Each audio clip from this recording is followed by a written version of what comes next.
SR ക്രിയേഷൻസിന്റെ ഏറ്റവും പുതിയ വീഡിയോയിലേക്ക് എല്ലാ കൂട്ടുകാർക്കും സ്വാഗതം.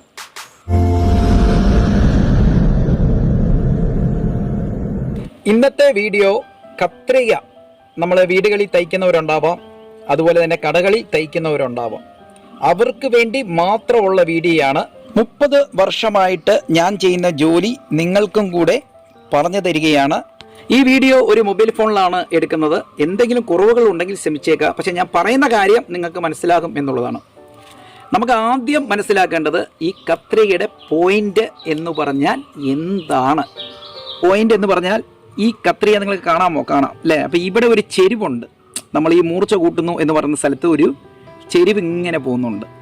ഇതിനാണ് പോയിന്റ് എന്ന് പറയുന്നത്, കത്രികയുടെ പോയിന്റ്. അപ്പോൾ പോയിന്റ് എന്താണ് എന്നുള്ളത് നിങ്ങൾ മനസ്സിലാക്കി. ഇനി എല്ലാ കത്രികയ്ക്കും ഒരുപോലെയാണോ പോയിന്റ് വരുന്നത്? അല്ല. കമ്പനിക്കാർ പല മോഡലിലാണ് ഇതിൻ്റെ പോയിന്റ് കൊടുക്കുന്നത്. നമുക്ക് ആ പോയിന്റ് നമ്മൾ മനസ്സിലാക്കി കഴിഞ്ഞാൽ നമുക്ക് ചെറുതായിട്ട് സാൻഡ് പേപ്പർ ഇട്ട് പിടിച്ച് നമുക്ക് ആ പോയിന്റ് ഉണ്ടാക്കിയെടുക്കാൻ പറ്റും. കുറച്ചു കാലം കത്രിക അങ്ങനെ ഉപയോഗിക്കാൻ പറ്റും. ആ മെത്തേഡ് ഞാൻ ഇപ്പം തന്നെ പറഞ്ഞു തരാം.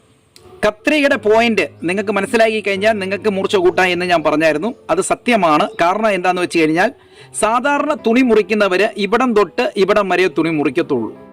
അപ്പോൾ കമ്പനി തന്നെ നമുക്ക് ഇവിടെ ഒരു ചെരിവ് തന്നിട്ടുണ്ട്. അവിടെ നമ്മൾ തുണി മുറിക്കാത്തത് കൊണ്ട് ആ കമ്പനി ചെരിവ് അവിടെ കാണും. ആ ചെരിവിൻ്റെ മുകളിൽ ഈ സാൻഡ് പേപ്പർ കറക്റ്റായിട്ട് വെച്ചിട്ട് അതുപോലെ നമ്മുടെ ഇവിടുത്തെ പോയിന്റും നമ്മളിങ്ങനെ പയ്യെ ഒന്ന് വലിച്ച് ആ ചെരിവ് പോലെ തന്നെ നമ്മളിങ്ങനെ ആക്കിയെടുക്കുക. ഒറ്റ വലിയ വലിക്കാവുള്ളൂ. ഇത്ര മെത്തേഡേ ഉള്ളൂ. ഇതുപോലെ തന്നെ രണ്ട് സൈഡും ചെയ്ത് കഴിഞ്ഞാൽ തീർച്ചയായിട്ടും കത്രിക മുറിയും. ഇത്രയും ചെയ്തു നോക്കിയിട്ട് നിങ്ങളുടെ കത്രിക മുറിയുന്നില്ലെങ്കിൽ പിന്നെ നിങ്ങൾ ഒന്നും നോക്കേണ്ട, കത്രിക മുറിച്ച് വയ്ക്കുന്നവരുടെ കൈ കൊടുക്കുക.